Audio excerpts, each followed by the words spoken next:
May kikwento nga pala ako sa inyo. Meron akong hindi magandang balita. Kahapon ko pa na-receive tong balita na to eh. Kaya lang hindi ako nagkaroon ng time pala na sabihin sa inyo. Kasi isa yan sa kinatatakutan ko. Isa yan sa kinatatakutan natin lahat, 'di ba? Kasi traidor yan eh. Iba pa rin talaga si Lord, no? Talagang hindi niya ibibigay sa iyo yung isang bagay na yun nang walang dahilan talaga.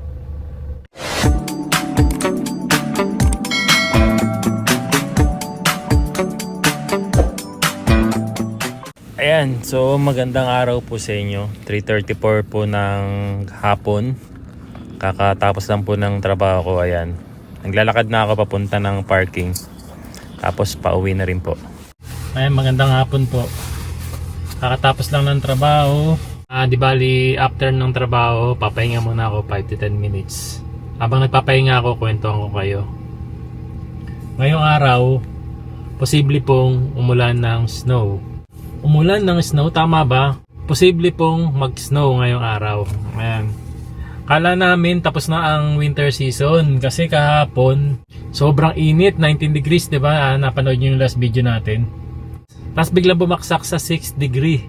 Bali ganito po nangyayari talaga dito sa Japan kapag magpapalit na ng panahon or magpapalit na ng season. From winter magiging spring season na. Medyo magulo po yung panahon. Kaya ayan nga, kahapon 19 degrees, tapos biglang 6 degree ngayon. 6 degree ba ngayon? Tama ba? Ayan, 6 degree Celsius. Tapos biruin mo doon sa amin sa bahay, doon sa Ashikaga, ayan minus 5. So sobrang lamig pag uwi. Kaya posible pong mag-snow talaga ngayon. Ayan. Nakalagay kasi rito ang oras na ngayon na 3:45 PM. Possible pong mag-snow ng 5 PM. Ayan. Tapos dire-diretso na po yun hanggang 1 AM. No? Pero ang nakalagay naman dito is 70% possibility. Ayan. Kaya hindi pa rin sigurado kung talagang mag-snow nga talaga. Ayan, sa mga nagtatanong nga po pala, ano daw ba yung trabaho ko sa pabrika? Ayan, di bali. Ang tawag po kasi dito is compo. Baga parang nag-set ka nung yung mga car parts po, ilalagay ko po dun sa conveyor, tapos aandar po yun. Pag umandar na po yun, kukunin na po ng robot yun, tapos yung robot na po yung bahalang magtrabaho dun. Tapos after niyang matrabaho in 30 seconds, babalik ulit sa kabilang conveyor. Tapos ako naman yung kukuha nun. Lahat ng babalik, kukunin ko naman, tapos ilalagay ko naman doon sa daisha or sa cart. Ayan, ganun po yung trabaho ko. So yung car parts na ginagawa po namin dito is yung tinatawag na driving portion. So parts po siya ng nasa bandang likod po ng sasakyan na siyang nagpapagana po para sa four-wheel drive. Ayan. Ito po yung itsura niya. Ayan. Ayan, bago nga pala tayo magpatuloy, meron lang sana akong gustong i-share sa inyo. Ayan, tamang-tama ito sa mga nagte-trading at nagbabalak mag-trading kasi saktong-sakto meron ako nakitang trading platform at tinatawag itong Pocket Broker. Alam niyo ba, sobrang dali lang mag-trade dito. So ngayon naman ipapakita ko naman sa inyo yung 3 simple steps para kumita dito. Una, i-download mo lang yung application at mag-register. Pangalawa, open the first transaction. And third, check in a couple of hours at makikita mo na yung earnings mo. Kaya naman subukan nyo na agad ito dahil may chance pa kayong kumita more than $100. Basta wag nyo lang kakalimutan na gamitin ang ating promo code JPinoy100. Ayan, kung ready na kayo sa inyong trading journey ay sobrang dali lang mag-register dito sa Pocket Broker. Pwede kayong mag-register using your Google account or Facebook account. Plus, meron akong special treat para sa inyo. Dahil kapag ginamit nyo yung ating promo code, ay makakakuha kayo ng special bonus sa una nyong deposit. Dito sa Pocket Broker ay pwede mong i-withdraw yung profit na trade mo. Ayan, sobrang daming option ni Pocket Broker sa pag-withdraw. Pwede sa bank transfer, e-wallet, or cryptocurrencies. With 0% withdrawal commission. Ayos, di ba? Ito, take note 24/7 supported sila. At meron silang over 130 assets. At ito pa, nag-o-offer din sila up to 92% yield. including currency pairs, indices, stocks, and cryptocurrencies around the clock. Kaya naman tamang-tama ang Pocket Broker at pwede na tayong mag-start today. Kaya naman i-check nyo na rin yung Pocket Broker at mag-register na rin kayo sa link natin sa description and gamitin nyo lang yung ating promo code. And balik na tayo sa video.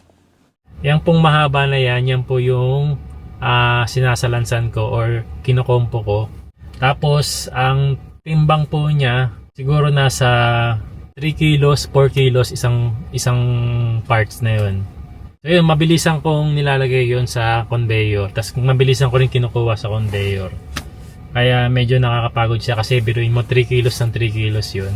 So kung bibilangin sa isang araw, nasa 1,000 pieces yung ginagawa ko, no, sa isang ship.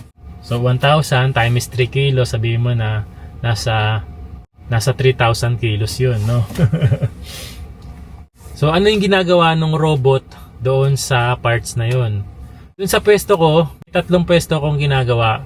Yung unang pwesto ko, pinapatibay daw yung pinakabakal na yun. Yung sa pangalawang pwesto ko, same lang din doon sa ginagawa doon sa unang pwesto ko. Sa pangatlong pwesto ko, dinediretso naman yung bakal. Kasi medyo ano po yun magatiro, ano ba tawag doon? Baluko. Parang hindi pantay yung bakal. So yung robot na yon, siya yung magpapantay nung bakal na yon. Ayan. So marami kaming pwesto, iba-iba, hindi lang yun ang ginagawa namin. So nandun lang ako sa pwesto na yon kung saan nagpapatibay nung bakal at nagdediretso nung bakal. Ayan. May nag-comment nakalimutan ko yung comment niyan, na parang nabasa ko lang kamakailan. Sabi niya ganun, para daw akong malungkot dito sa trabaho ko. Kasi siguro nung nag-vlog ako noon, night shift ako noon, tapos maga na nga uwi namin, 6:30 AM. Tapos siguro antok na ako noon, pero nag-vlog ako para makita nyo rin yung tunay na nangyayari or tunay na pakiramdam.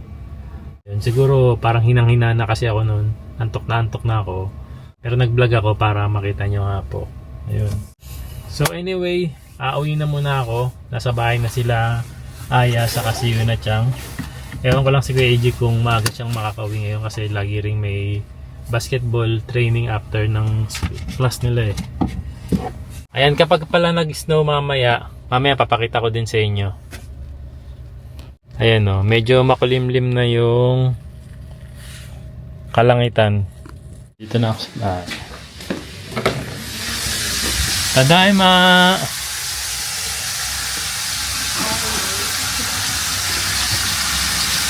Ano niluluto mo? Ano niluluto mo? Pinakbit. Pinakabit.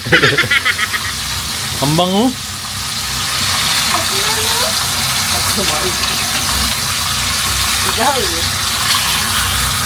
Pork steak? Wow. Mga palakas na naman ang kain nila. Hindi mo magka-diet. Oo nga, kailangan ko na mag-diet Ayan, time check na nga tayo, 5:08 ng hapon. Ayan, nag-start na nga pong bumaksak ang snow.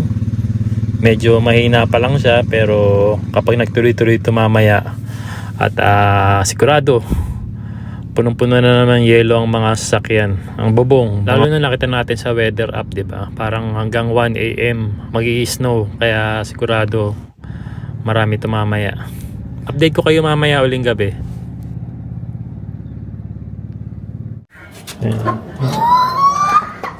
Ayo.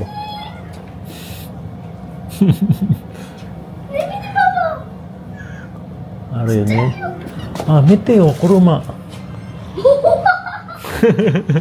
Puro yelo na yung sasakyan.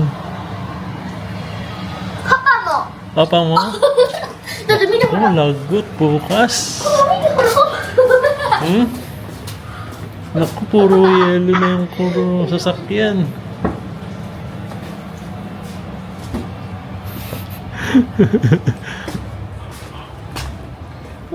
Lumalakas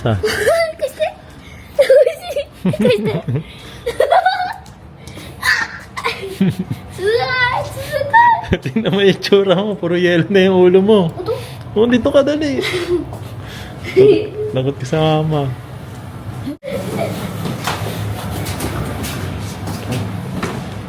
Nakalimutan kong itaas yung ano, mga wiper ng sasakyan. Ayan, taas muna natin yung mga wiper. Ay.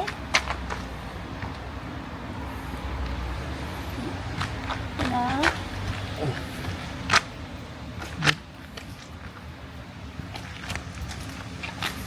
Ano sinusulat mo dyan? Ano ang siyo?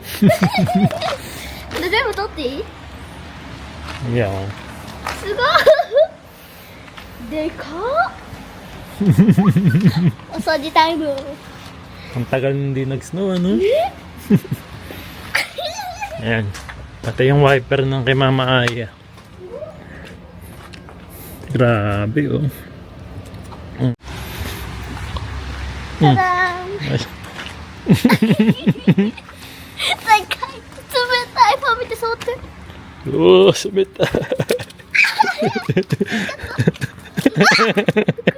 ママやってあげる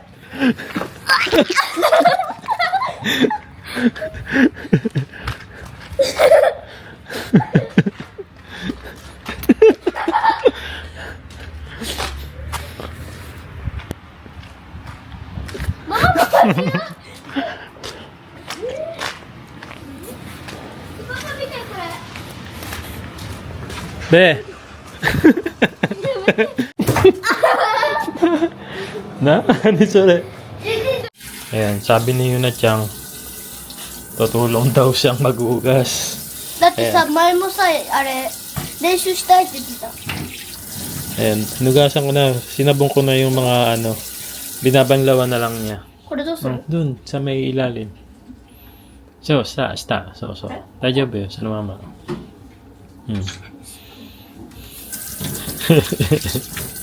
Isa-isa yung hugasan. だってさ、それだったらさ、全部だったらまだ残ってるかもしれないから。 Ano ne? もうさっき雪遊んでもうボサボサになっちゃった。さっき雪遊んでボサボサになっちゃった。yung buhok mo. うん、ほら、 Arigato, Yuna Chang. どういたしまして。 Time check po, 8:13 p.m. Hindi pa rin tumitigil yung snow. Medyo mahina lang siya pero ayun na yung punong-puno na yung bubong ng sasakyan. Ayan no. Pati yung harapan. Puno na naman. No? Kanina kinuha namin ni Yuna Chang yung mga snow dito sa ibabaw pero meron uli.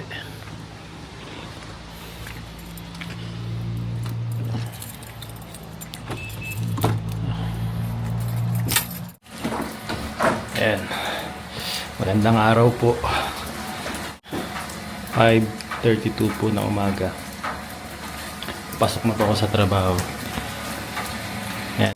Ayan, pagkatapos mag-snow kahapon, umuulan naman ngayon. Kaya lang, hindi kayang matunaw yung mga yelo. Yung snow sa bubong. Oh. Ayan, ganyan na po ang itsura after na mag-snow kahapon. Puro yelo na yung bubong ng sasakyan. Pati yung mga lapag, oh. Medyo madulas yan. Mga sasakyan po. Puro yelo na, pati yung mga bubong ng bahay. Ayan. Pati yung sasakyan ko, puro yelo na rin. Tapos nagbabagsakan pa yung yelo sa taas. Kailangan maalis to bago ko bumiyahe. Teka.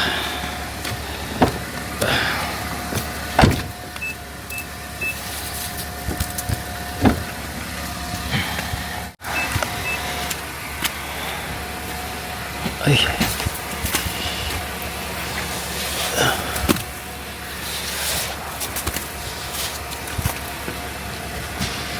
Grabe oh.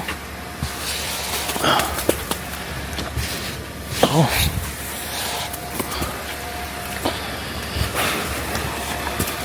Kapag alam namin magi-snow, inaangat namin yung wiper talaga. Kasi masisira yan eh. Yun o, papasok din ng maaga yung kapitbahay namin. Itatanggal na rin ng snow.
Alisin ko na rin yung snow ng sasakyan ni Aya. Mahirapan ito mamaya. Ipasok din sila mamaya eh. Yeah.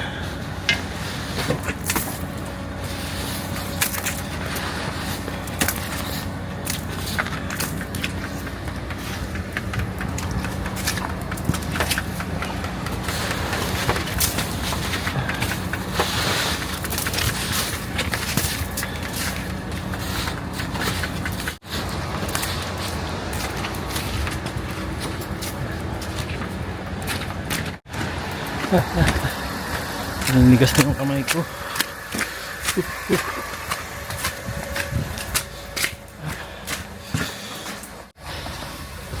Lamig.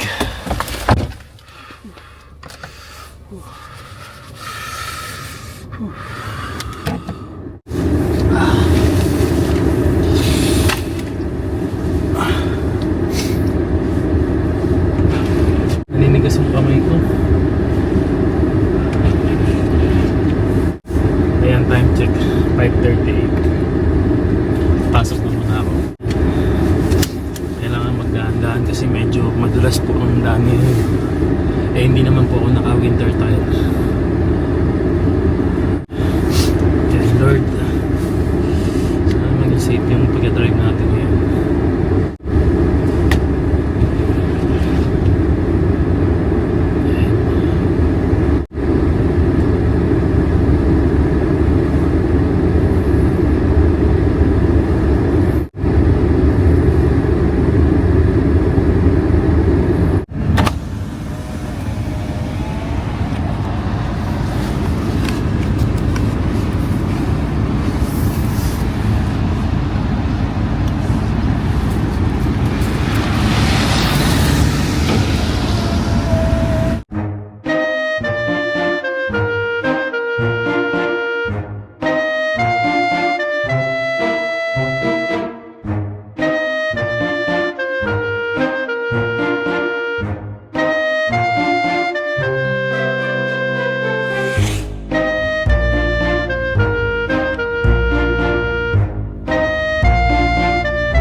And time check po 6:06 AM. Karating ko lang din sa pabrika. Grabe yung nangyari po sa akin kanina. Akala ko mahirapan akong makarating dito kasi kanina habang nagdadrive po ako, yung mga yelo sa bubong ng sasakyan, bumaksak po siya sa harapan ng sasakyan. So ibig sabihin natakpan yung harapan ng sasakyan habang nagdadrive ako. Ang ginawa ko, pinindot ko yung wiper para kahit papaano maalis niya yung mga yelo habang nagdadrive ako. Kaya lang ang problema ko nito, baka masira yung wiper. Kaya lang wala akong choice kundi i-wiper talaga kanina dahil pag hinayaan kong yung yelo bumaksak sa harapan ko, wala akong makikita sa daan habang nagdadrive ako. Pakita ko sa inyo kung gaano karami yung yelong bumaksak sa akin, kung gaano karami yung nabawas dun sa harap ng sasakyan.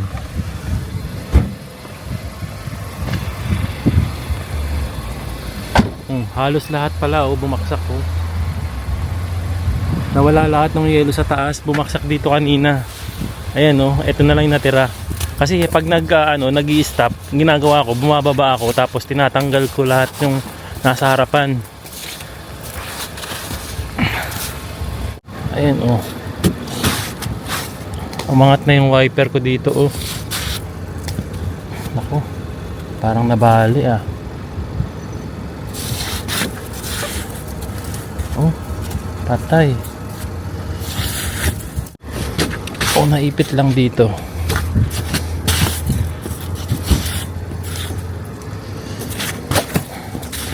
May hirapan ako nito.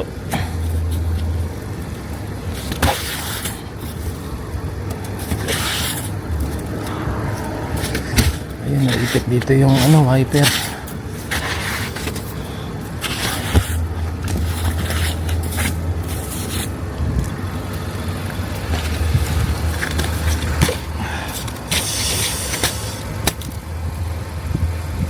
Ito mukhang yaking to o night shift kasi nandito pa yung mga yelo sa sasakyan niya eh. Grabe ang hirap. Sakit sa kamay. Mukhang bukas pa mawawala po yung mga snow kasi kulimlim po buong araw ngayon.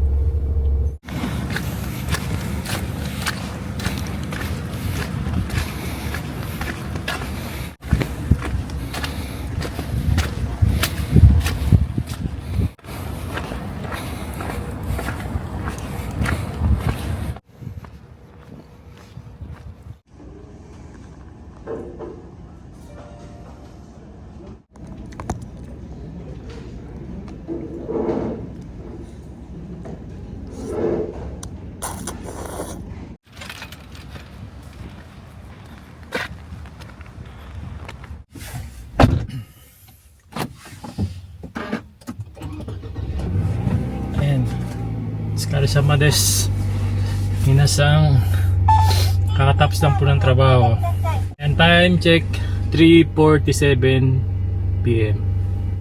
Napagod ako. Dumoble yung pagod ko kanina kasi kanina pumunta na ako dito sa parking. Nung binubuksan ko yung sasakyan hindi bumubukas, yung pala hindi ko dala yung susi, iwanan ko pala dun sa racket. Kaya ang ginawa ko, bumalik uli ako. Ang paglalakad papunta ron sa pabrika is 5 minutes. So balikan yun, naka 20 minutes na akong lakad. Buti na lang pauwi na. Kung papasok pa lang yun sobrang pagod agad yung naramdaman ko. Oo nga pala, hindi ko pala kayo na-update no. So yan, kanina maraming yelo yung mga bubong ng mga sakyan. Ngayon po, wala na po, natunaw na po. Kasi after po nung tumigil ng snow kaninang umaga, puro ulan naman, ambon, ayan, natunaw na ng ulan. Papahinga lang uli ako 5 to 10 minutes. Grabe, sobrang nakakaantok po ang hayabang or day shift kasi 6:30 po ang pasok namin 6:30 hanggang 3:30 ng hapon. Nag-a-alarm kasi ako for 4:45 AM. Tapos maalis na ako sa bahay ng 5:30 or 5:40, mga ganon. Nakakaantok. Di bale next week usubang naman. 12:50 ng tanghali pasok ko hanggang 9:50 ng gabi. Check ko nga muna yung yung wiper. Ayan, okay naman.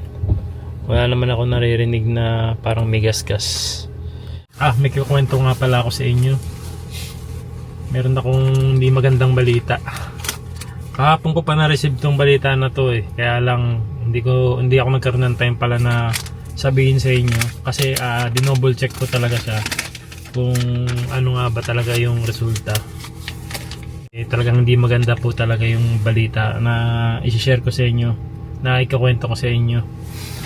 Asa na yun? Ito. Ayan, ito po.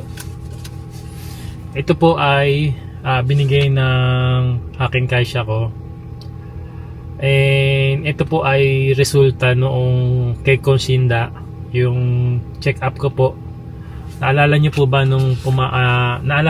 nung bago ko pumasok dito sa trabaho, kinailangan po akong parang general check up. So ayun, ngayon lumabas yung resulta. Nung nabasa ko yung resulta, parang nag-alala na po ako talaga sa kalusugan ko.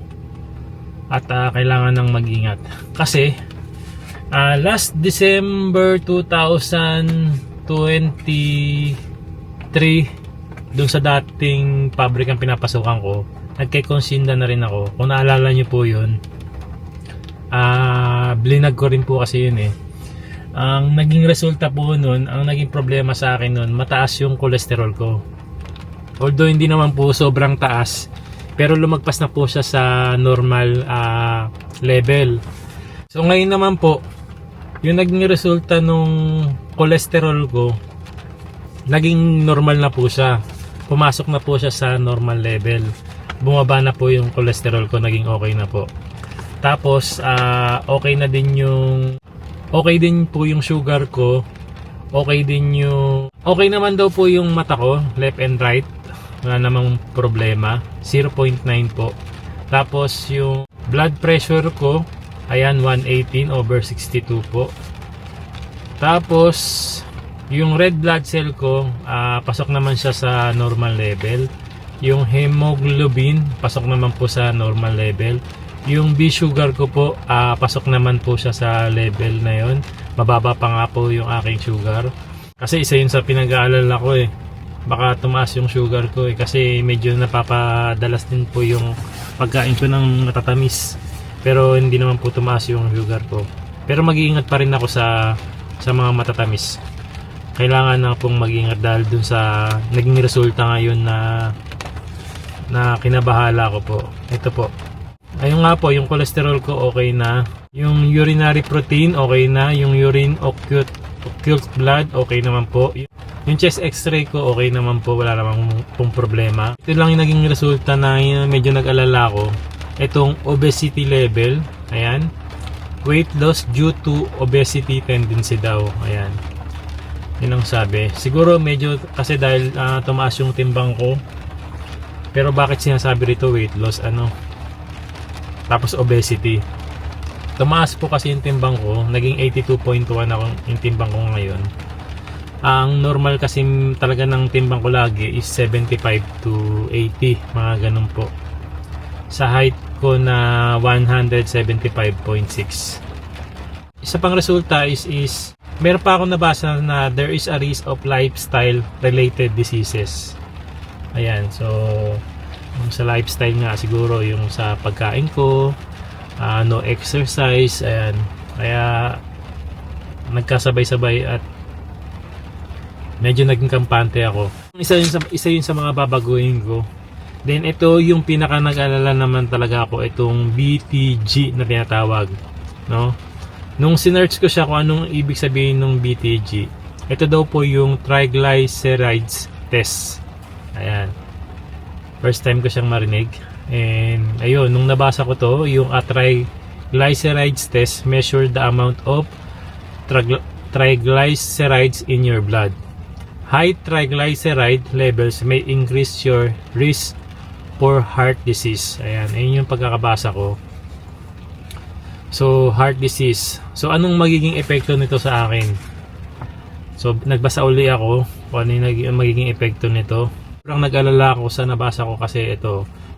High triglycerides may contribute to hardening of the arteries or thickening of the artery walls. Arteriosclerosis, which increases the risk of stroke, heart attack, and heart disease. Ayun. Pero yun yung heart attack, stroke. Isa yan sa kinatatakutan ko. Isa yan sa kinatatakutan natin lahat, diba? Kasi tridor yan eh. Bigla-bigla ka na lang yan gugulatin eh. Kasi sa mga napapanood ko po, nakakatakot natatakot po ako. Sobra. Kasi ito po yung naging level ng BTG ko.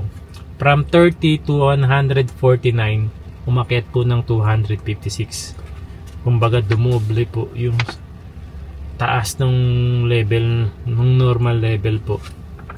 Kung makapansin nyo kanina yung kinain ko, udong. Kasi umiiwas na ako sa mga fats. Ayun, na-share ko lang sa inyo to kasi baka meron tayong mga viewers din na may alam about dito sa triglyceride. Ayan. Humingi rin ako ng payo sa inyo kung ano yung mga dapat at hindi dapat gawin. Ano yung mga dapat at hindi dapat kainin pag ganito kataas yung triglyceride ng isang tao. Nabasa ko kasi isa sa mga way para bumaba yung triglycerides is yung proper exercise. Mag-exercise daw for at least 30 minutes a day. Ayun. Grabe no, exercise. Pero alam nyo, naisip ko lang po, mabait pa rin si God sa akin kasi naisip ko lang din kanina to yung habang nagtatrabaho ako. Ito ko lang sa inyo kasi dati ang trabaho ko sobrang gaang lang, no? Magaang lang po yung trabaho ko na halos hindi ako pinagpapawisan talaga. Tapos wala akong exercise. Tapos dito ako nilagay ni Lord sa trabahong to. Yung trabaho ko po ngayon sobrang bigat po talaga, no? Pinagpapawisan po ako kahit na malamig ang panahon. Dun sa pwesto ko pawis po ako. Kaya naisip ko, siguro kaya ito yung binigay sa akin ni Lord na trabaho para matulungan ko rin yung sarili ko, yung katawan ko. Para kahit hindi ako nakaka-exercise sa free time ko, at least dun sa trabaho ko, mapagpapawisan ako. Para na rin ako nag-exercise, di ba? Kaya siguro ito yung binigay sa akin ni Lord na trabaho. Ayun, bigla ko lang kasing napagduktong yung mga nangyari. Iba pa rin talaga si Lord, no? Talagang hindi niya ibibigay sa iyo yung isang bagay na yun nang walang dahilan talaga. Ayun, thank you Lord pa rin, no? Pero ngayon na lang, ganun na lang gagawin ko. Magdodoble ingat na lang talaga kasi nakakatakot po talaga. Nakakatakot po yung posibleng mangyari, no? Lalo na pamilyado ako. Sobrang natatakot ako. Ayun, sige, uwi na muna tayo. Ayan, bago nga pala ako dumiretso umuwi, dadaan muna ako ng Philippine Store. Ayan, meron kasi pinabibili si Aya sa akin. Nagre-request siya na gusto raw niyang kumain ng miswa na may sardinas. Ayan. In 300 meters, turn right. Tapos nagpapabili na rin siya ng tocino. Ayan, dito na ako sa Philippine Store. Dito sa laging binibilan namin. Ayan, so nakabili na ako ng Philippine products.